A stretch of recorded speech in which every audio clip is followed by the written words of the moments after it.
د کونړ په مرکزي لوبغالي منډکول کې د 24 سب کلبونو ترمنځ د کرکټ یو ورځنۍ سیالۍ پیل شوې.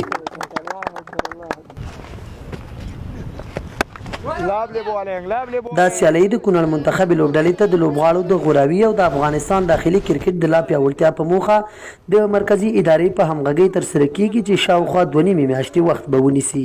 دې سیالیو یوازینۍ موخه د نوو او ځوانو استعدادونو او لوبغاړو را پیدا کول دي ترڅو ولایتي لوبډلو ته غوره شي او بیا د هغې نه قدم په قدم باندې پورته لاړ شي او مخکې لاړې شي. خوشبختانه سږ کال دغه سیالۍ په کونړ کې هم پیل شوې او 24 لوبډلې پکې ګډون لري. لوبغاړي خوښ دي چې دې سیالیو کې ورته د لوبېدو وخت ورکړل شوی. غواړي له همدې لارې مخکې تګ او د افغانستان داخلي کرکټ ته وده ورکړي. دغه سیالۍ واقعا د ځوانانو لپاره ډېر ښه فرصت دی ځکه په لومړي ځل لپاره کونړ کې دغه انټر کلب سیالۍ چې په 500 ورځې لوبې دي په شروع شولې نو دا د ځوانانو لپاره ډېر یوه ښه موقع ده چې دې نه استفاده وکړي. انشاءالله سیالۍ خو ډېرې ښې دي. په دغه سیالیو کې ځوانان په ډاګه کېږي، ځوانان خپل استعدادونه ښیي. دغه سیالۍ ډېرې ښې سیالۍ دي.